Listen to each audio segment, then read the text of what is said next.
Visual Studio Talk Show.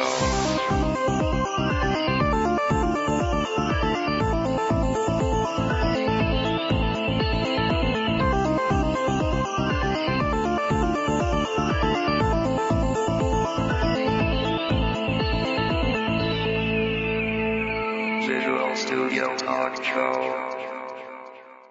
Bienvenue au Visual Studio Talk Show, un podcast où on discute de construction de logiciels avec la plateforme.net. Mon nom est Mario Cardinal. On est mercredi le 5 octobre et je suis avec mes deux confrères, Éric Côté et Guy Barrette. Bonsoir messieurs. Bonsoir Mario. Bonsoir. Un nouveau nom, il y a une grande nouveauté à l'émission, on a un nouveau nom. Ben oui, on passe de blabla.net à Visual Studio Talk Show. C'est vrai Mario que c'est à cause que Microsoft voulait te poursuivre? Oui, il avait enregistré le copyright blabla, il voulait plus qu'on l'utilise. Ah, tu veux dire qu'ils n'ont pas enregistré Visual Studio? Non. Ah, ouais. Écoutez, nous on pense que le nouveau nom exprime beaucoup mieux ce qu'est l'émission. Premièrement, notre émission c'est vraiment plus que juste du blabla, c'est une entrevue qu'on fait toujours, donc c'est un talk show. En fait, on a eu des commentaires disant que hey, le niveau technique est quand même intéressant, c'est super le fun. Blabla, ça reflète peut-être pas exactement le niveau des entrevues, là. Faut aussi dire que c'était expérimental au début, hein, donc on prenait un certain plaisir à dire qu'on fait juste du blabla. Mais là, après presque un an, je pense que l'émission est là pour durer. Ouais, on est passé à un autre niveau. Éric, on enregistre présentement dans les bureaux de Connexio, ici à Montréal. Oui, je suis en train de préparer justement une nouvelle formation que je vais offrir au début de novembre sur Visual Studio 2005. 2005, Ouais. plus de cours en 2003. Là. Il va peut-être en avoir encore quelques-uns, mais j'ai comme l'impression qu'à partir du mois de novembre, on rentre vraiment avec la formation Visual Studio 2005 et ça va être seulement quelques âmes égarées qui vont encore choisir les cours 2003. Comme à chaque émission, on a un tirage. Ce soir, on va faire tirer un livre qui était vraiment un nouveau livre qui s'appelle Presenting Windows Workflow Foundation. Un livre qui a été écrit par à peu près tous les gens chez Microsoft qui ont travaillé sur le produit, ouais. C'est intéressant vu que c'est un enregistrement qu'on a fait au PDC, c'est le Workflow Foundation, c'est une nouveauté qui a été annoncée au PDC. On trouvait qu'il y avait une certaine thématique, si on peut dire. Une des choses qu'on veut faire, on veut rendre plus dynamique la formule du tirage. Donc, on décide aussi de faire une innovation de ce côté-là. Il y a plein de nouveautés aujourd'hui. Oui, tout à fait. Puis on voudrait aussi s'assurer que ceux qui vont gagner le livre, que ça soit vraiment quelque chose qu'ils veulent avoir et qu'ils recherchent. Sur le site web, dorénavant, si vous allez dans le coin... Le coin droit de la reine? Oui, c'est ça. Le coin droit. En bas, complètement, il y a un petit carré qui va être inscription tirage. Vous allez avoir un mot-clé. Donc, à la fin de l'émission, on vous annoncez le mot-clé. Vous rentrez le mot-clé. Pour cette émission-ci, avec le 7e courrier qu'on va recevoir, un coup, vous entrez le mot-clé, ça vous ouvre une boîte dans Outlook ou quelconque outil de courrier électronique que vous utilisez. Puis vous faites juste envoyer votre courrier, puis le 7e que je vais recevoir... Avec la bonne réponse, le bon mot-clé. Oui, parce que ça démontre que la personne a vraiment à cœur de gagner notre livre, qui est... Vraiment, là, si vous voulez tout savoir sur les Workflow Foundation, il n'y a pas beaucoup de livres déjà disponibles, hein, c'est le seul. Ben oui, je pense que c'est ça. Là, et si je me trompe pas, à part du mot-clé, il va falloir que la personne envoie son nom puis son adresse de courriel. Ça prend 3 choses. Le nom, l'adresse email et le mot-clé. Ce soir, l'émission, c'est une formule différente de ce qu'on retrouve habituellement parce qu'on n'a pas un invité en studio avec nous. Finalement, on va prendre un enregistrement qu'on a fait lors de la conférence PDC il y a quelques semaines. Le Professional Developers Conference de Microsoft qui avait lieu à Los Angeles. Oui, donc on avait la chance de rencontrer Luc Gauthier, qui est le Regional Director de Québec. Puis ça fait plusieurs mois qu'on essaie de séduire avec Luc. C'est tellement drôle parce qu'il a fallu se rencontrer à Los Angeles. Ici, à Montréal ou à Québec, c'est comme un peu... c'est compliqué. Il a fallu qu'on se rencontre à Los Angeles. Et la plus grande ironie là-dedans, c'est le fait que quand on l'avait enregistré, on avait dit à Luc, on va te passer d'ici Noël, mais finalement, on le passe 2 semaines plus tard. Donc, c'est Luc Gauthier qui est notre invité, qu'on discute avec lui des nouveautés de ASP.NET 2.0. On vous laisse écouter l'entrevue et on vous revient après.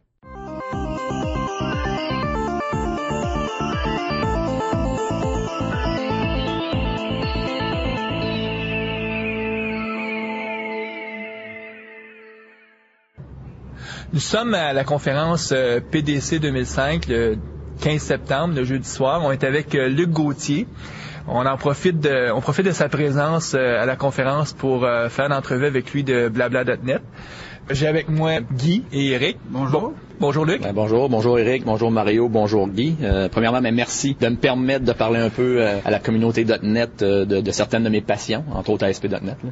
Luc, nous, quand on commence l'émission, on fait toujours un peu comme la présentation de la biographie de notre invité. Donc, t'es conseiller principal chez CGI. Exact. Dans la belle ville de Québec. Tout à fait.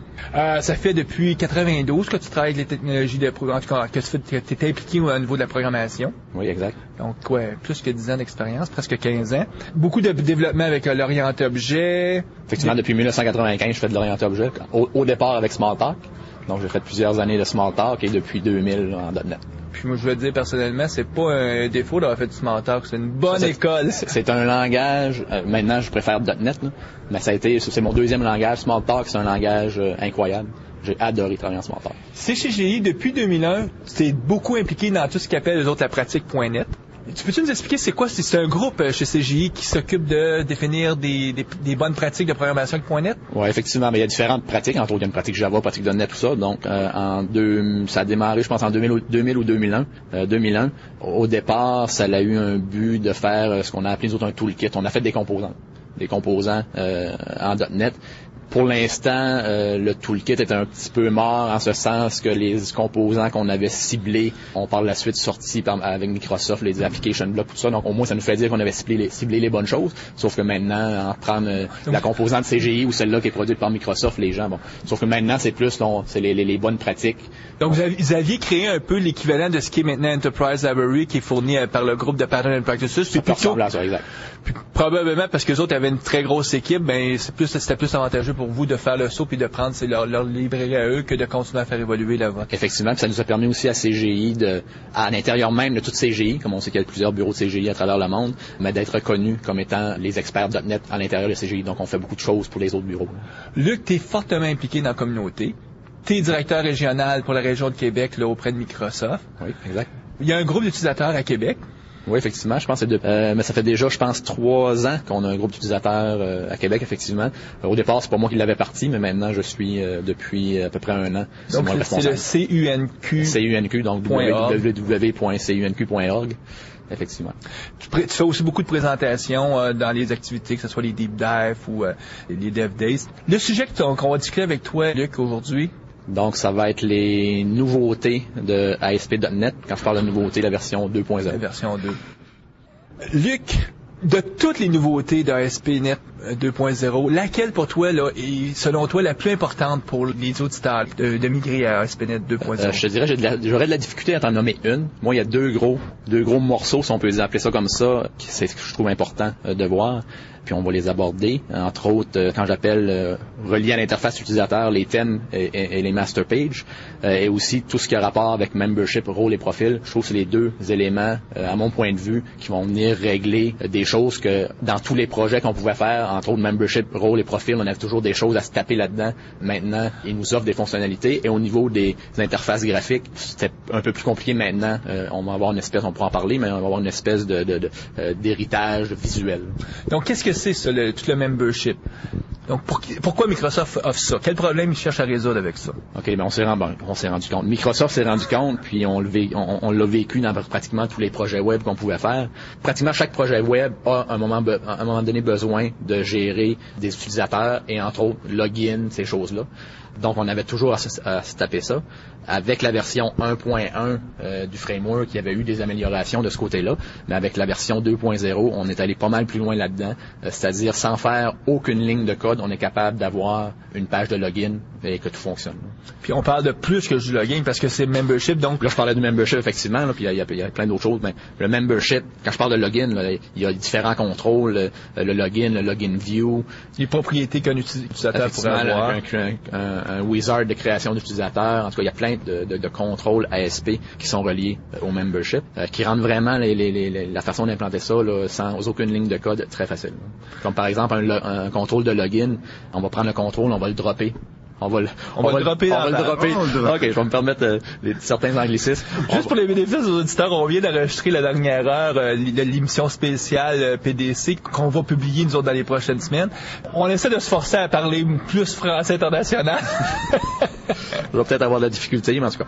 Donc, si on parle de membership, effectivement, il y a des contrôles, comme le login. Si je veux juste donner l'exemple rapide, on peut le prendre, on va le déposer, déposer sur la page, et avec une certaine configuration, automatiquement, ça va fonctionner. On va pouvoir rentrer l'utilisateur, mot de passe, et tout ASP.NET va s'occuper tout seul de faire fonctionner la patente. Et tout ça, faut le dire, sans aucune ligne de code. C'est vraiment impressionnant. En fait, je dois dire que un des buts de l'équipe de ASP.NET, donc Scott Guthrie qui dirige cette équipe-là chez Microsoft.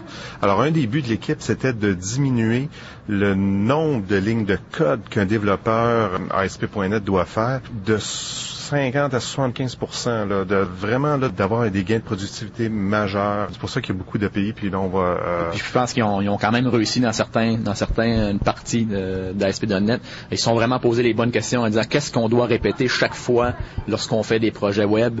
Ils ont ciblé ces cas-là, puis ils nous ont offert des solutions pour ça. Membership personnalisation, c'est une des choses. Tu as parlé aussi qu'une affaire importante, c'était toutes les master pages avec les thèmes. Ça aussi, c'est quelque chose qu'on devait répéter de projet en projet. Exact, parce que juste pour le master page, ça vaut son pesant d'or. Lorsqu'on voulait faire une page web et avoir des en-têtes ou des pieds de page communs pour un ensemble de pages, bon, moi, la technique qu'on faisait avant, c'est que souvent, tu te faisais des user control, puis tu faisais une espèce de template HTML, puis tu disais aux gens, regarde, prenez ces user control-là avec ce template HTML-là, et on repartait de ça sur chacune de vos pages. Je partais pour utiliser une expression anglaise que je devrais peut-être pas dire là. Mais en tout cas, c'était vraiment compliqué et difficile à maintenir si la journée où Beaucoup de sueur de bras. Hein? Oui, puis si à un moment donné ta structure de page changeait, il fallait possiblement que tu repasses dans plusieurs pages. Alors que maintenant, le master page, c'est de l'héritage visuel. Moi, j'aime plus ou moins le terme héritage. Je viens d'un monde objet. Ça fait très longtemps que je fais de l'objet. C'est pas vraiment de l'héritage en termes de OO. Tout à fait d'accord avec toi. Mais c'est de l'héritage dans ce sens que on le dessine une fois, puis qu'on peut dire... Ouais, en fait, un designer va dire que c'est l'héritage visuel. Oui, mais un programmeur orienté objet, lui, c'est pas de l'héritage. En fait, le résultat est là. C'est qu'on peut réutiliser facilement l'aspect visuel d'une page. Exact. Tu dessines une fois ton master page, et après ça, tu l'appliques à un ensemble de pages. Ma spécialité étant aussi dans le domaine web, un des aspects intéressants des master pages, c'est aussi, ça permet dans certains cas de faire comme des skins là, sur nos sites, donc d'appliquer une série de couleurs de style sheet et tout ça. Exact, c'est ce qu'ils ont appelé les thèmes. Donc les thèmes se marient très bien avec la notion de master page. Puis ça va mieux travailler avec CSS, là, la version 2, hein, que le 1.1. Effectivement, puis quand on parle de thèmes, on peut utiliser les thèmes et les CSS en même temps. Ça peut très bien fonctionner en même temps. Dans le fond, le thème, c'est de pouvoir appliquer de façon globale ou du moins partielle à l'ensemble d'un site pour un certain type de contrôle, par exemple, pouvoir appliquer des couleurs ou possiblement toutes les mêmes propriétés qu'on pouvait faire avec des CSS. Mais maintenant, on peut décider que les boutons sur notre site vont avoir certaines caractéristiques. Ce qui est intéressant, il y a des nouveaux répertoires qui sont apparus avec la version 2, des répertoires qui ont des noms prédéfinis. Comme par exemple pour les thèmes, on va retrouver sous le répertoire app souligné thème, on va retrouver d'autres sous-répertoires qui vont être le nom de nos thèmes. Et c'est dans ces sous-répertoires-là qu'on va retrouver des fichiers .skin qui vont contenir l'ensemble des personnalisation de nos contrôles. Là, tu parles de noms de répertoires qui vont avoir des noms particuliers. Qu'est-ce qu'on peut dire là, aux programmeurs, aux auditeurs qui nous écoutent présentement, qui codent avec la version présente d'ASP, puis qui voudraient éventuellement migrer sans problème à la version 2? Dans ce cas, entre autres, actuellement, le wizard de migration tient compte de ces répertoires-là. Entre autres, il y a un des répertoires qui est le app souligné code, qui retrouve les fichiers, différents types de fichiers, entre autres les fichiers, si on parle dans le VB, il va retrouver des fichiers .vb. Donc, dans une application ASP.NET 1.0 ou 1.1, lorsqu'on va la migrer à 2.0, automatiquement, le wizard va déplacer certains fichiers dans ces répertoires-là. Je parle du répertoire app souligné code, entre autres. Bon, concernant le répertoire app souligné code, ou même les répertoires qui sont prédéfinis, app thème, app souligné code, app ressources, je crois, bon, j'en oublie probablement certains autres. Les applications 1.0 ou 1.1 qui ont déjà des sous-répertoires avec le même nom, ceux-là vont devoir renommer les répertoires. Donc, c'est pour ça qu'au départ, dans la version bêta 1 de 2.0, les répertoires s'appelaient pas tout à fait comme ça et ils risquaient d'avoir des collisions. Donc, ils ont rajouté le app souligné en avant pour éviter le plus possible les collisions. Une des choses qu'on vit beaucoup, nous autres, au Québec, c'est d'avoir à faire des sites multilingues. Puis, c'était pas toujours évident avec ASP.NET de faire des sites multilingues. Je pense que c'est une grosse amélioration là, qu'on retrouve dans la version 2. Entre autres, ce qui est intéressant, dans les anciennes versions, il fallait nous-mêmes gérer comme le resource manager, c'est-à-dire nous-mêmes l'instancier et faire les choses avec. Maintenant, automatiquement, de par la culture du browser, automatiquement, le framework va être capable de mapper sur le thread courant, entre autres, quelle est la culture du browser. Et automatiquement, on aura accès à un resource manager sans nous-mêmes l'avoir. En d'autres mots, ça simplifie beaucoup la programmation de sites multilingues. Effectivement. Pour la localisation, ils ont fait un grand pas là-dedans. Donc, c'est rendu beaucoup plus simple que ça l'était, effectivement. En fait, Microsoft s'est aperçu qu'il y avait d'autres langues que l'anglais, je pense. Tout à fait. Et il n'y a pas seulement le français de France, il y a le français aussi canadien, bien entendu. Une des choses qui a frappé l'attention de beaucoup des gens quand on a parlé d'ASP.NET 2.0, c'est tous les nouveaux contrôles. Oui, ça, il y en a une panoplie. On a abordé un petit peu tout à l'heure, entre autres, avec le membership, il y avait des contrôles, login et compagnie. Mais je crois qu'il y a au-dessus d'une 50aine de nouveaux contrôles. Bon, il y a le grid view, qui est, je veux pas dire l'équivalent, parce que c'est pas vrai que c'est l'équivalent, mais c'est le remplaçant. Version bonifiée du data grid. Mais en fait, ouais, c'est ça. Ils ont laissé le data grid comme il était, plutôt que d'en ajouter. Effectivement, ils sont repartis de zéro pour ce nouveau contrôle-là. C'est pas une version subséquente du data grid, là. Ouais, c'est une sage décision, je pense, de Microsoft d'avoir créé un nouveau contrôle complètement. Qu'est-ce que t'en penses? Oui, tout à fait, parce qu'il y avait quand même des lacunes des lacunes. On était bien content de l'avoir lorsqu'on en avait besoin parce que c'est le seul qu'on avait.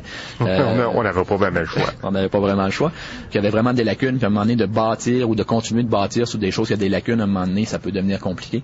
Donc, de repartir en neuf pour ce contrôle-là, je pense que ça a été bénéfique parce que maintenant, c'est un contrôle. Lorsqu'on parle de pagination ou des choses comme ça, ou trier, lorsqu'avant, il fallait faire un peu de code avec le data grid, ces choses-là, maintenant, c'est pas mal tout automatique. Là, tu veux dire là, que en bas du contrôle, là, si je veux paginer, là, avoir mes boutons back and forth, là, j'ai pas de code à faire? Exact. Wow. Moi, j'ai pas eu la chance d'expérimenter beaucoup avec ASP.NET, puis mon premier réflexe, c'était d'être un peu sceptique en disant vraiment, là? Mais vous autres, vous avez expérimenté autant toi, Luc, que Guy, puis c'est le cas, là. Ah, tout à fait. C'est complètement un nouveau contrôle. Tous les irritants qu'on avait avec le data grid maintenant ont été enlevés. Il y a d'autres contrôles qu'on pourrait dire riches. Il n'y a pas juste Grid View qui s'appelle? Ou le Grid View, il y a son petit compagnon, le Detail View, là, donc pour faire un peu le Master Detail, ça va un peu en pair. Je pense qu'il y a avec le Tree View. Oui, effectivement, entre autres, les nouveaux contrôles que je trouve très, très, très intéressants, il y a le Tree View et le menu. Donc, les deux peuvent servir. Donc, tu peux te servir à la limite d'un Tree View pour faire une espèce de menu. Mais ce qui est intéressant, entre autres, dans le menu, c'est vraiment les fonctionnalités qu'on a, même du côté client, de pouvoir avoir une espèce de menu pop-up, ce qui habituellement nécessitait beaucoup de code ou d'utiliser un third party. Puis les menus, ce qui est intéressant, maintenant, il y a un nouveau contrôle qui peut être très bien utilisé avec le menu et le Tree View, c'est le sitemap. Pour résumer un peu, qu'est-ce que le sitemap? Donc, en français, on pourrait dire le plan du site. Donc, la façon que ça fonctionne, c'est qu'on définit un fichier qui est un .sitemap, web.sitemap, et on définit là-dedans la structure de notre site. Bon, c'est un fichier, c'est une structure XML, bien entendu.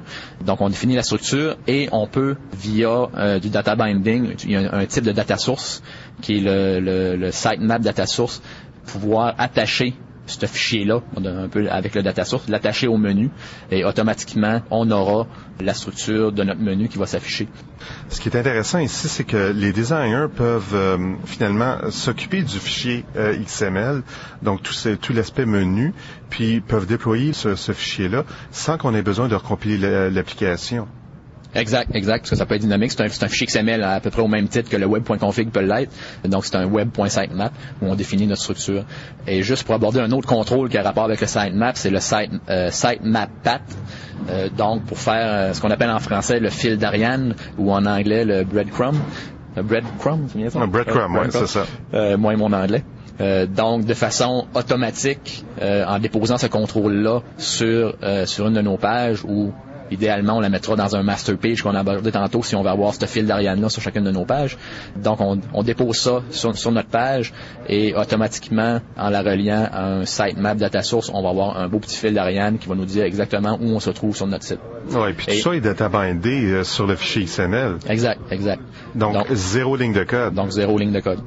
Y a-t-il des améliorations d'ailleurs avec tout ce qui touche le data binding? Oui, tout à fait. Ils ont des nouveaux contrôles ou des niveaux, ce qu'on appelle des data sources. Je viens de parler du sitemap data source. Il en existe 3 autres. Le SQL data source. Le SQL data source, quand on parle de SQL, c'est pas nécessairement juste SQL serveur. On parle de base de données relationnelle, donc ça pourrait être à la limite Oracle. On parle de XML data source et on parle aussi de Object data source. Donc, ce que ça va permettre de faire, ça, c'est même de façon déclarative. Quand je parle de déclaratif, je veux dire aucune ligne de code, donc code VB ou C#. Comme Guy disait, le but, là, les autres, ils voulaient réduire le nombre de lignes de code qu'un programmeur web aurait à faire. Exact. Donc, si je veux faire, pour donner l'exemple, si je prends, j'ai une base de données SQL, je peux utiliser un SQL, un contrôle. C'est un contrôle qu'on va déposer sur notre page, mais qui n'a pas de rendu visuel. Donc, je vais le déposer et je vais le configurer. Comme par exemple, je vais aller dans ses propriétés et par exemple, initialiser la string de connexion. Et après ça, je peux attacher ce SQL data source-là à un grid view, par exemple, que j'ai parlé tout à l'heure. Et donc, je fais pas de ligne de code et automatiquement, le grid view va se populer avec l'information que j'ai mis là. Alors, je suis un peu curieux. Est-ce que ça veut dire qu'avec un SQL data source, on peut se connecter même sur Access? Oui, tout à fait. Comme je l'ai mentionné tout à l'heure, SQL, ça ne veut pas nécessairement dire base de données SQL serveur, donc c'est une base de données. Ouais, ça porte un petit peu à la confusion là, la première fois qu'on regarde ce contrôle-là. Là. Tout à fait. Et donc, ce que ça apporte, cet élément-là, si je prends par exemple ce qu'on faisait auparavant, pour un exemple concret, ce qu'on faisait auparavant dans la version antérieure à la 2.0, comme par exemple, si j'utilisais un data grid, j'avais mon data grid sur la page, et par exemple, sur l'événement load de ma page, là, je me créais, si on parle de SQL Server, je me créais une SQL Connection, un data adapter et tout ça, et je devais moi-même à un moment donné binder le résultat de la requête dans le data source du contrôle, alors que donc ça on faisait du code. Donc là maintenant avec le data binding déclaratif, je vais déposer le SQL data source sur ma page et je vais aller dans ses propriétés. Donc ça c'est pas faire du code, ça, c'est je vais aller dans ses propriétés déclaratif. Donc je vais aller initialiser les propriétés comme j'en ai besoin et automatiquement la même job que j'ai décrite il y a quelques secondes va se faire automatiquement. Puis on va pouvoir faire aussi toutes les opérations qu'on peut faire normalement. Donc c'est pas juste en lecture. Non, tout à fait, parce qu'entre autres, dans les propriétés du data source, on peut par exemple spécifier c'est quoi le select, le insert, le delete, la requête par exemple. La requête pour le select, le delete, le CRUD au complet, qui va faire qu'on va pouvoir l'utiliser en mise à jour aussi. CRUD, comme on le répète à peu près toutes les émissions, ça veut dire create, read, update, delete. Je pense que nos auditeurs doivent être rendus habitués, mais on est à toutes les semaines, on a des nouveaux auditeurs, donc je suis obligé de le faire. Bon, c'est bien. Je sais pas s'il y a une équivalent en français là, de CRUD. Bon, en tout cas, si vous en trouvez un, envoyez-nous un courriel. Moi, j'appellerais ça de la plomberie. OK, on va continuer à appeler ça CRUD. Donc, j'avais mentionné tout à l'heure, il y a aussi le XML data source, donc qui est pour faire l'équivalent, mais sur une structure XML. Un qui est très intéressant, et à mon sens, à moi, serait plus utilisé, c'est le Object data source, parce que peut-être pour des petites applications, c'est intéressant d'utiliser le SQL data source, sauf que de relier l'accès aux données à une page de présentation se fait pas nécessairement pour des gros systèmes. Donc, pour une petite application de dépanneur, je pense que ça peut faire.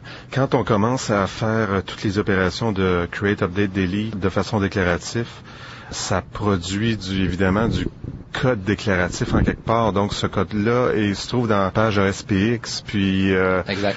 En tout cas, moi, ce que ça me donnait comme impression, ça me donnait un petit peu des cheveux dans le dos. Ça me faisait penser à du vieux ASP là, classique, où on avait nos selects d'imbriqués, puis tout ça là-dedans. Ouais. Ça me rappelait des mauvais souvenirs, là, disons. Là. Ben, honnêtement, je trouve quand même bien qu'on ait ça maintenant pour, je pense, faire du prototypage rapide ou des choses comme ça. Ça peut être intéressant. Puis génial pour des pages d'administration aussi qui sont pas nécessairement exposées à un grand nombre d'utilisateurs. Là. Aussi. Ce que je trouve intéressant, le Object Data Source, comme moi, je viens d'un monde, je pense Mario, que tu as abordé dans ton BOF, dans ton BOF, au PDC, quelque chose qui a rapport à ça. Donc, est-ce qu'on doit modéliser les données, ensuite les objets, ou je pense l'inverse? Ouais. Moi, je suis du monde de l'inverse. Donc, je viens d'un monde où on modélise nos objets d'affaires, puis après ça, on s'arrangera avec la BD. Donc, d'ailleurs, moi, j'étais hyper content parce que la majorité des architectes, parce que c'était presque tous des architectes qui étaient là, il y avait un certain consensus que partir des objets, c'est la bonne approche. Puis 2 jours après, Microsoft nous annonce qu'avec le projet Link, vraiment l'objet redevient un client en tout cas. Exact. Donc moi je suis très heureux de ça parce que, juste pour faire une petite parenthèse, lors de mes premières armes avec ASP.NET ou avec .NET en général, là c'était tout le contraire. Là, on fonctionnait avec des datasets, puis au départ des datasets pas nécessairement typés, puis tout ça. Donc moi je faisais un recul de ce que j'avais appris, où j'étais habitué de travailler avec des classes, puis après ça la plomberie pour pouvoir populer ces classes-là avec les données de la BD, ça c'était dans un deuxième temps. Donc pour revenir à l'object data source, ce qui est intéressant, c'est qu'on va pouvoir avoir une structure de data source, un peu comme j'avais expliqué avec le SQL, mais pour des classes. La façon dont on va définir un object data source, oui, on va lui spécifier, par exemple, les requêtes à faire pour le CRUD, ce qu'on a défini tout à l'heure, sauf que là, au lieu d'être une requête SQL, comme on l'aurait eu dans un SQL data source, ça sera une méthode de la classe. Par exemple, si j'ai une classe employé, je vais définir dans l'object data source que son type, ça va être employé, et que la classe, pour obtenir un employé, pour le select, si on veut, ça sera, mettons, get employé, et je définirai une méthode qui fera ce qu'il y a à faire, puis ça s'appellera notre couche d'accès données qui fera ce qu'il y a à faire. Ben, pour aller chercher les données. Tu as dit le mot-clé, hein, les couches. Donc, ça permet vraiment de compartimenter notre application en couches. Donc, la couche présentation va parler à la couche d'objet d'affaires. Exact. La couche d'objet d'affaires, elle va parler à la couche d'accès. Mais ça permet à ce moment-là de vraiment... avoir les différents tiers lorsqu'on a... de faire des applications qui sont maintenables et qui sont pas jetables après quelques années. Exact. Et ça, est-ce que ça veut dire que notre classe, faut la coder de façon spéciale? Est-ce qu'il faut hériter de quelque chose? Non, c'est vraiment juste. Il n'y a pas grand-chose de spécial à faire. Une des seules choses, puis c'est même, je pense que c'est pas nécessaire, je vais l'expliquer tout de suite après pourquoi, c'est d'avoir un constructeur public sans paramètres. Sauf que, bon, c'était ce que je croyais, et heureusement, j'ai assisté à une session un petit peu avant l'enregistrement de cette émission, puis on mentionnait qu'il y avait maintenant un événement juste avant la création qui permettait, on pouvait s'attacher à cet événement-là et pouvoir appeler un autre constructeur dans le cas où un constructeur public sans paramètres n'était pas disponible. Donc l'objet, la seule chose qu'on a besoin, entre autres, c'est qu'on définit les méthodes qui peuvent être ce que j'appelle moi des méthodes de classe ou des méthodes d'instance qui peuvent être shared ou pas shared, statique. En C# c'est statique et en VB c'est shared. Ça peut être shared ou non. Donc c'est définir les méthodes qui vont implanter le CRUD, donc probablement une méthode pour chacun. Donc le get employé pour le select, l'équivalent du select du object data source, ce sera get employé, et le data source s'occupera d'appeler cette méthode-là à la classe employé lorsque le temps sera venu de faire le binding avec le contrôle. ASP.NET 2.0, ça va venir avec Visual Studio 2005. Puis on sait qu'en parallèle, en même temps que le produit de Visual Studio 2005 va être livré par Microsoft, il y a aussi la base de données SQL Server 2005. Puis dans ASP.NET, il y a des features qui tirent parti de SQL Server, entre autres à tout ce qui est les cache dependency. Tu peux-tu expliquer vite à nos auditeurs c'est quoi ces bénéfices-là, entre autres les dependencies qui peuvent être bien intéressants à savoir? Ouais, ça c'est super intéressant comme mécanique. Je vais y aller par un exemple pour expliquer ce point-là. Supposons qu'on a une application web qui est un catalogue de vente de peu importe quoi, de produits. Pour être plus efficace, plus performant dans l'application, on peut probablement vouloir cacher les pages du catalogue. Par contre, bien entendu, la journée où je vais vouloir changer un prix, je suis peut-être un prix d'un des items, je suis peut-être intéressé à ce que le prix soit affiché immédiatement. Donc, si on avait caché la page, on a un problème à ce niveau-là. Donc, pour la durée de vie de la cache dans la page, Il va falloir qu'on finisse ça vite, je pense. Pour la durée de vie de la page dans la cache, à ce moment-là, mon prix ne serait plus valide. Donc, qu'est-ce que ASP.NET 2.0 et SQL Server 2005? Et il y a aussi moyen d'utiliser avec SQL Server 2000. Je vais expliquer la différence tout à l'heure. C'est qu'on est capable de mettre une dépendance entre les éléments de la cache et la base de données, qui fait que si j'ai dit que ma page du catalogue allait être cachée pendant 5 minutes, ou peu importe, une heure, et si j'ai mis une dépendance entre le SQL Server et la cache de ASP.NET, alors à ce moment-là, automatiquement, que je vais faire une mise à jour dans SQL Server, l'élément dans la cache va être invalidé.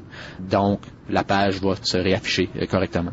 Tu as parlé que tu voulais faire la différence entre SQL 2000 et 2005. Ça se résumerait vite. De quelle façon? Dans SQL Server, ça fonctionne avec le mécanique de notification. Alors que dans SQL 2000, il faut exécuter, de mémoire, je me souviens plus qu'est-ce qu'il faut exécuter, parce qu'il y a certaines tables qui doivent être créées. Donc, c'est toi-même dans ta page ASP, il faut que tu ailles pôler à BD pour savoir si elle a été rafraîchie, à moins que tu attends juste le temps d'expiration. Non, on n'a pas géré cette mécanique-là.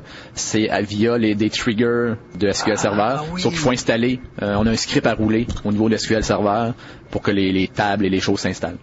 Mais quoi qu'il en soit, tout le caching, c'est une façon très efficace d'augmenter la performance. Puis Microsoft, avec ASP.NET 2.0, fournissent des fonctionnalités pour pouvoir faire ça plus aisément. Puis, exact. Puis entre autres, avec la mécanique de dépendance avec la base de données, ils viennent de régler un problème qu'on avait pour avoir les données à jour. Il faut dire que les dépendances, ça peut être aussi sur d'autres types de ressources comme un fichier. Exact. Mais ça, c'était déjà là, par exemple. Ouais. On parle de base de données. Dans ASP.NET, Microsoft ont mis en place un patron, un pattern qui appelle le provider pour justement faire en sorte que, quel que soit le type de source d'information, tu puisses aisément pouvoir te brancher. C'est quoi les providers qui nous fournissent directement avec ASP.NET? Avant d'aborder lesquels ils nous fournissent avec ASP.NET 2.0, je veux juste définir c'est quoi le provider et c'est rattaché à quoi. Tantôt, on a parlé de membership. On a parlé de membership. Il y a aussi rôle et profil qu'on n'a pas nécessairement abordé. Mais c'est tout basé sur le principe de provider. Ça veut dire quoi? C'est que membership, bien entendu, c'était pour gérer nos utilisateurs, ce qui permet d'authentifier un utilisateur. Donc, ces données-là, il faut qu'ils soient sauvegardées quelque part. Le quelque part, c'est quoi? Microsoft nous a pas dit le quelque part, ça va être à tel endroit. Ils sont restés ouverts. Donc, ils ont appliqué ce qu'ils appellent le modèle de provider. Et ce qu'ils vont livrer avec la version 2.0, ils vont livrer seulement un provider qui est le provider SQL Server. Sauf que, comme il avait livré dans la version bêta un provider pour Access, ils vont pas le livrer, sauf qu'il est disponible sur God.net. Puis, forcément, c'est pas très complexe de se développer son propre provider. Mettons, si on a une base de données Oracle ou DB2. Exact. Puis j'imagine que sur God.net, si c'est pas déjà là, il y aura le provider pour Oracle. Et si jamais, pour le membership, vous avez un système maison, donc c'est très simple. Pour développer un provider, on a des interfaces à implanter, tout simplement. Et ce qui se passe par en dessous, c'est transparent. Donc si vous avez vous voulez stocker ça dans un fichier XML, alors développez le provider du membership qui permet de stocker les choses dans un fichier XML. Ouais, puis il y a des articles sur MSDN là, qui vous expliquent là, comment tout faire là, pour créer votre propre provider. En fait, ce qu'il faut retenir ici, là, c'est que c'est un système ouvert. Si vous voulez utiliser autre chose qu'un data store traditionnel de base de données relationnelle, vous pouvez vous-même étendre ce système. Puis la magie de tous ces providers-là, c'est que le couplage de décider lequel se fait dans tes fichiers de configuration. Exact. Puis il y a eu des améliorations, je pense, au niveau des fichiers de configuration. Tout à fait, au niveau des fichiers de configuration.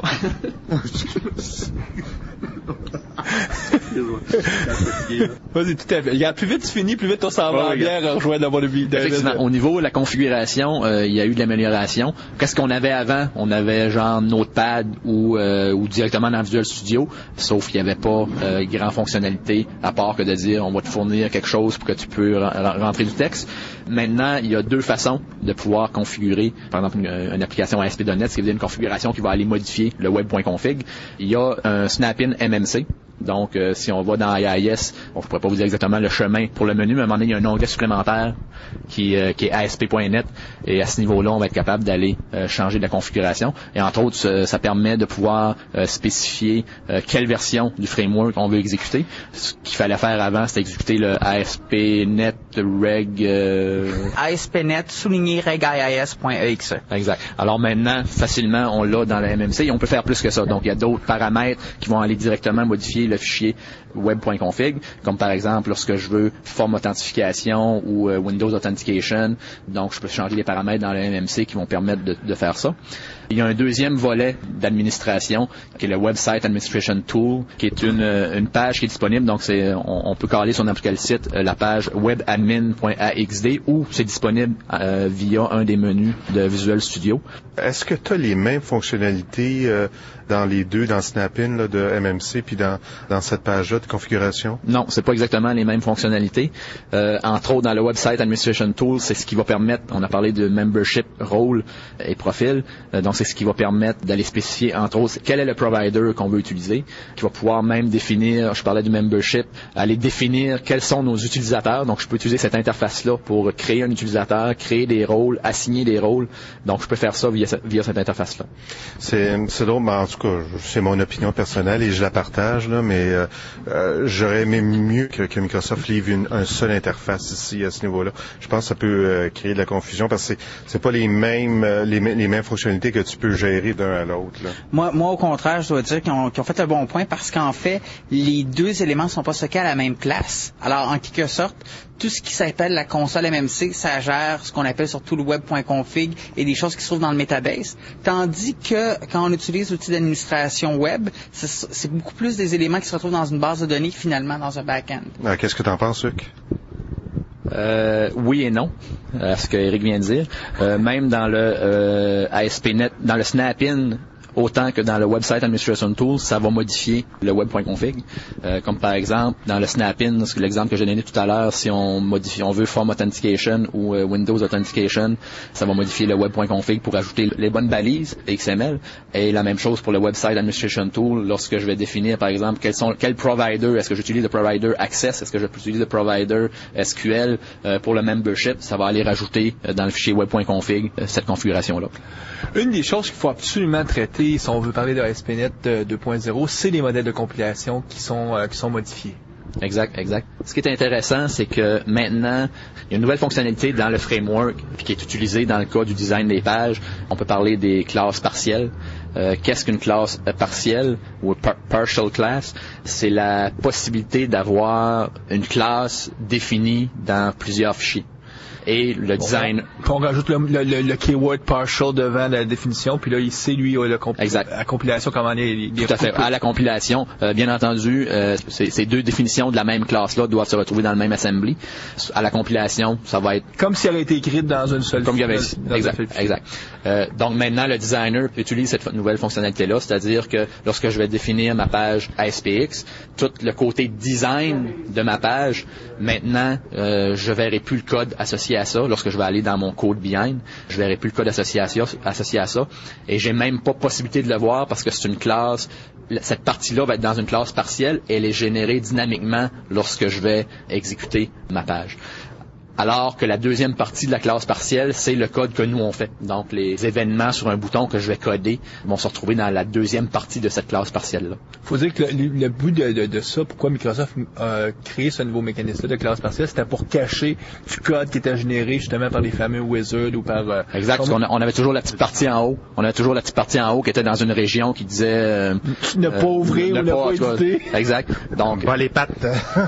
Donc, maintenant, on n'a plus cet élément-là. Donc, ça peut éviter certains problèmes quand malheureusement on détruisait certaines choses par inadvertance, mais ça vient simplifier la chose. Et c'est basé sur les partial classes qu'on peut aussi utiliser dans d'autres sources. Ce qui est intéressant au niveau de la compilation, c'est qu'auparavant on avait toujours un temps de latence lors de la première exécution de la page. Maintenant on peut enlever ce temps de latence-là en précompilant notre site. Ça peut se faire aussi simplement qu'en appelant une page dont j'oublie le nom.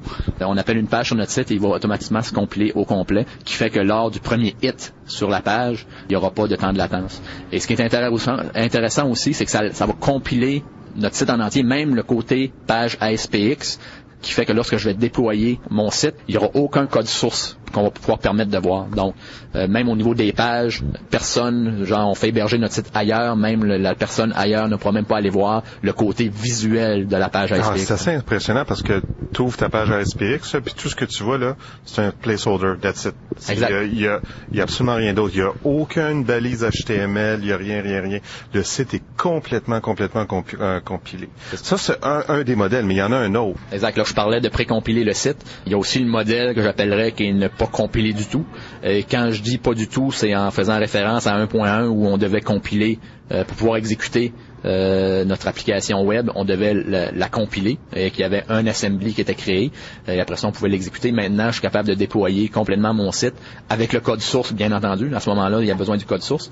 Donc, ça peut être un petit peu risqué de déployer le code source, mais dans certains cas, ça peut être correct. Et automatiquement, mon site va se compiler. Et je parle pas nécessairement juste des pages. Tantôt, j'ai abordé rapidement les répertoires qui étaient prénommés. Donc, le app souligné code, ça, c'est un des répertoires spéciaux. On peut mettre n'importe quel fichier .vb dans le cas de Visual Basic. Et c'est les classes qu'on va définir là-dedans, par exemple, automatiquement vont devenir disponibles ailleurs dans mon projet. Donc, c'est impressionnant. On n'a pas du tout... Admettons qu'on rajoute une nouvelle classe, un fichier .cs ou .vb, on fait juste le copier dans le répertoire, puis le code va être précompilé ou compilé automatiquement. Exact, tout à fait. L'avantage de ce modèle-là, par exemple, j'ai travaillé longtemps là, pour une compagnie là, qui faisait des sites web là, Neuron, pour pas la renommer, ouais. Évidemment, on doit maintenir des applications, tout ça. Le code source appartient au client, donc il n'y a pas de problème là, à ce niveau-là. C'est beaucoup plus facile pour supporter les applications. Si j'ai un bug ou si j'ai une modification dans une page, j'ai juste à pousser le nouveau code, j'ai rien à compiler. C'est tout à fait génial au niveau support. Là. Par contre, évidemment, le code source se retrouve sur le site. Il faut que ce soit utilisé à bon escient. Exactement. Il y a des bonnes situations, puis il y a des mauvaises situations à utiliser cette façon. Moi, quand j'ai vu cette fonctionnalité-là, j'ai tout de suite pensé voici quelque chose qui ressemble beaucoup au modèle PHP, qui est quand même une des technologies compétitrices d'ASP.NET. Écoute, ça fait le tour des points. Est-ce qu'il y a autre chose qui serait significatif à parler au niveau d'ASP.NET? Oui, juste rapidement, au niveau de l'environnement Visual Studio, il y a des ajouts là-dedans, entre autres, qui a toujours aimé utiliser les extensions front page? Probablement personne. Maintenant, c'est plus requis d'avoir des extensions front page pour déployer nos projets web. Donc, mon projet web peut être directement au niveau du file system. Ça, c'est un des choix. Peut être dans IIS, peut être sur un site FTP, ou il peut être aussi dans les extensions front page. Ce qui est intéressant lorsqu'on est dans le file system, au niveau du file system, donc il n'y a pas IIS d'impliqué, puis on n'a même pas besoin d'avoir IIS, alors que vous allez poser la question comment on fait pour tester notre site. Heureusement, Microsoft ont ajouté dans l'environnement de développement une saveur d'un serveur web qui s'appelait Cassini. Maintenant, ça s'appelle le Visual Web Developer Web Server. Donc, automatiquement, lorsqu'on va faire F5 sur notre débugger, des fois, vous auriez remappé vos fonctions, aussitôt qu'on va débugger, ce serveur local-là, web local-là, va démarrer et va exécuter votre site. Bon, il y a quelques petits éléments qui sont différents par rapport à si on le roulait sur IIS. Quelque chose, entre autres, qu'il va falloir faire attention. Lorsqu'on va rouler ce serveur local-là, premièrement, le seul accès aux pages web seront directement du poste, donc on ne peut pas avoir un accès de l'externe sur le site en utilisant ce web serveur-là. Et deuxièmement, c'est que ça roule avec les credentials ou les droits de la personne qui est loguée. Donc, habituellement, c'est le développeur, puis comme tout bon développeur, souvent on est admin de notre poste. Donc, ça va rouler dans un contexte d'admin. Donc, si vous faites des accès fichiers, peut-être que lorsque vous allez tester, ça va bien aller parce que vous êtes admin, sauf que lorsque vous allez déployer cette application-là, vous allez la déployer bien entendu sur IIS. Donc, peut-être qu'à ce moment-là, vous auriez des droits de sécurité. La raison principale pourquoi Microsoft ont enlevé IIS, ou enlevé la nécessité pour les développeurs d'avoir IIS, c'est qu'il y a des organisations où est-ce qu'ils ne voulaient pas déployer des serveurs web pour les développeurs. Puis c'est d'ailleurs pour ça que le niveau Visual Web, c'est vraiment juste local, puis ça peut pas être externe, là, parce que justement, le but, c'est juste pour faire ces tests. En terminant, est-ce que tu aurais un site web ou un blog ou quelque chose que tu aimerais recommander à nos auditeurs? On demande ça toujours à nos invités. Bien entendu, je vais plugger des choses de ma paroisse. Donc, on a parlé au début, mais je vais renommer le nom du site. Donc, si vous êtes de la région de Québec, on a un user group, www.cunq.org. Vous prononcez ça Cunq? Cunq. C'est le Cunq, donc ça veut dire, pour ceux qui se poseraient la question, Communauté d'utilisateurs .NET de Québec. Je vais encore aller pour ma paroisse. Ceux qui connaissent la méthodologie Agile, il y a un autre groupe d'utilisateurs qui a été créé à Québec qui s'appelle www.agilequebec.ca. Si vous êtes intéressé à voir des présentations concernant la méthodologie Agile, des présentations qui sont très intéressantes, alors je vous invite à aller voir aussi leur site. Luc, merci beaucoup d'avoir pris du temps pendant le PDC. On sait que c'est une semaine où est-ce qu'on est bien occupé. Il est tard le soir, puis tu es avec nous pour enregistrer, donc Oui, merci. puis Luc a laissé passer une soirée de bière et de fête avec les gens de Microsoft Québec pour la passer avec nous autres, là. Ben, ça va juste vous coûter un petit peu plus cher. Alors, je vous remercie vraiment de m'avoir permis de participer à votre émission puis de donner un petit peu de mon temps pour la communauté. Merci. Au plaisir.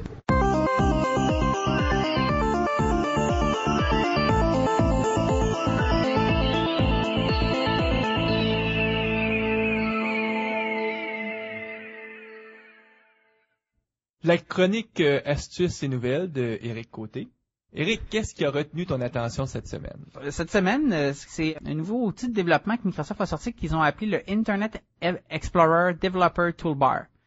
Pour faire plus court, le IE Dev Toolbar. Ça, c'est une petite barre d'outils qu'on peut intégrer à Internet Explorer 6 ou 7 pour nous permettre d'explorer des sites et voir comment ils sont faits.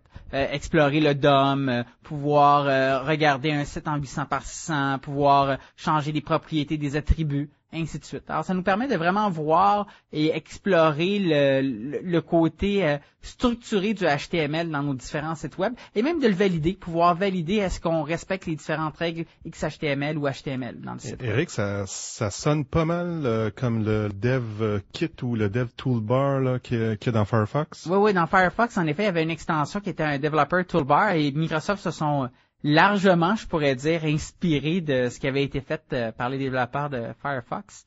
Et je dois avouer que le résultat est très similaire, mais c'est le fun de pouvoir avoir la possibilité de pouvoir explorer notre Document Object Model, notre DOM, directement à partir de IE sans avoir besoin de Firefox. En fait, c'est un outil essentiel si vous faites des pages web. Définitivement, il n'y a pas de doute là-dessus. Du côté des nouvelles.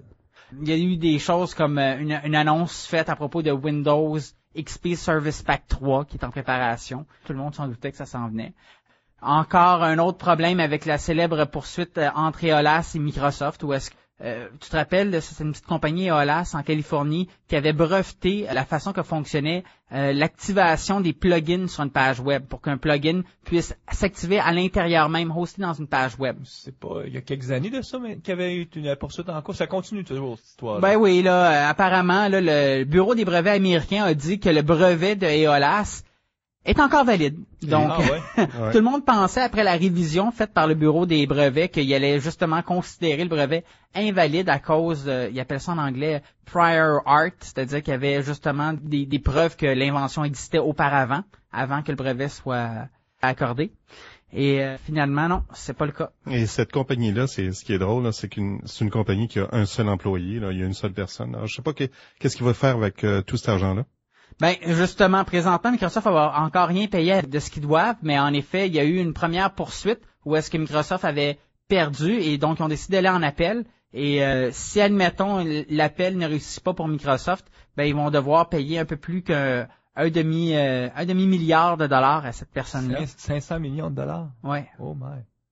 C'est payant pour une compagnie d'une seule personne.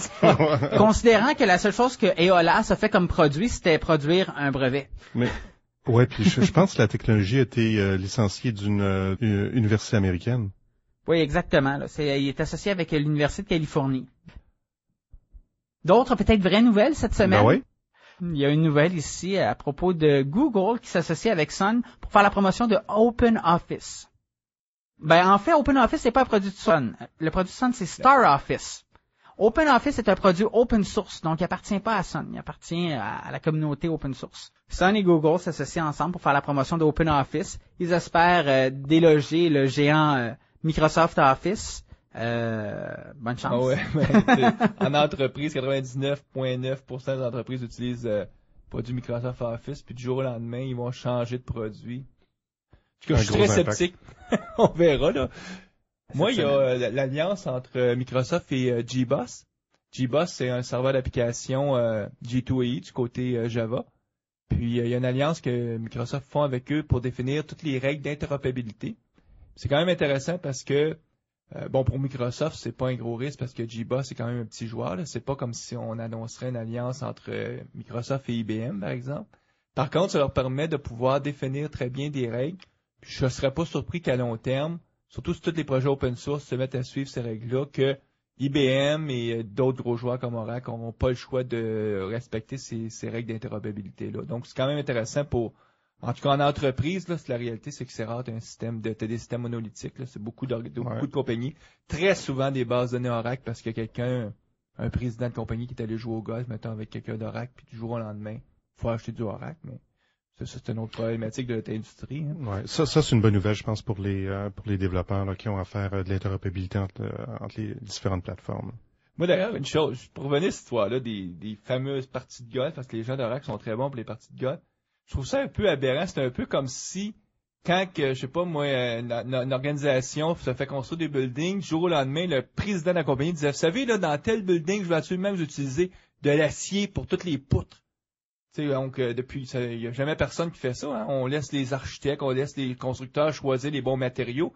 Mais en informatique, c'est bizarre, là. Ils nous arrivent avec des règles genre, nous, ici, là, vous allez choisir absolument tel serveur de base de données ou, Oui, mais remarque aussi, on a une drôle de philosophie. Les maisons d'architectes en logiciel sont plutôt de dire, nous on fait de l'architecture sur des produits en acier, puis l'autre à côté, nous on fait des produits seulement avec du ciment renforcé. Je veux dire. Ouais, il reste quand même que on est beaucoup dans des marchés qui sont encore associés avec des vendeurs uniques. Ouais. Ouais, puis c'est rare qu'une poutre d'acier va amener quelqu'un à jouer au golf. Non. Ou en tout cas, les fabricants de poutres d'acier. Ouais. Ce qui est peut-être pas moins le cas dans notre fameuse industrie du logiciel. Bon, trêve de plaisanterie, revenons un peu au sujet du jour. Ça fait le tour des nouvelles pour cette semaine. Vous avez passé une belle semaine au MVP Summit. Est-ce que vous voulez dire quelque chose là-dessus? On peut absolument rien dire. On était sous NDA, Non-Disclosure Agreement. On peut quand même dire, reste que la vraie valeur de cette rencontre-là, c'est les autres personnes que tu rencontres, c'est de pouvoir parler aux vrais bons intervenants chez Microsoft. Pour ce qui est des annonces, on parle de choses qui sont dans le futur. Tout le monde se souvient, quand on faisait l'enregistrement il y a quelques semaines avec les cartes RD, les gens nous parlaient, faisaient l'analogie avec l'annonce il y a 2 ans de Hailstorm, puis de tout Passport. Puis regardez, aujourd'hui, ça existe même plus, ces choses-là. Donc, il y a des annonces que Microsoft font que tu peux prendre avec un petit grain de sel en disant, bon, on verra si ça va perdurer, puis si ça va vraiment être ça. Reste que les choses essentielles, je pense, ont été annoncées au PDC, puis c'est vraiment ça qui est majeur. Là, on parle du projet Ling, on parle de Windows Workflow Foundation, qui est notre livre qu'on fait tirer aujourd'hui. Ben oui. Donc, nous sommes maintenant rendus à l'étape du tirage. Le tirage qui va avoir lieu à la prochaine émission, forcément, parce que là, ce qu'on veut, c'est recueillir les noms des gens qui sont intéressés à faire partie du tirage. Comme on disait, il va y avoir une section en bas à gauche où est-ce que vous allez inscrire le mot-clé. Puis le mot-clé, Guy, est... Le mot workflow. Workflow. Donc on a choisi un mot très francophone pour notre... Oui, mais ça va avec le prix. Hein. Tout à fait. Ceux que ça intéresse, vous allez dans notre site, vous envoyez le mot-clé et vous avez de fortes chances de gagner le livre à la prochaine émission. Écoutez, sur ce, on va souhaiter bonsoir à nos auditeurs et on vous revoit dans quelques semaines pour la prochaine émission qui va être sur le projet Atlas. Donc encore quelque chose qui touche à ASP.NET. Avec un spécialiste web, Dominique Sévigny. Donc à la prochaine. À bientôt.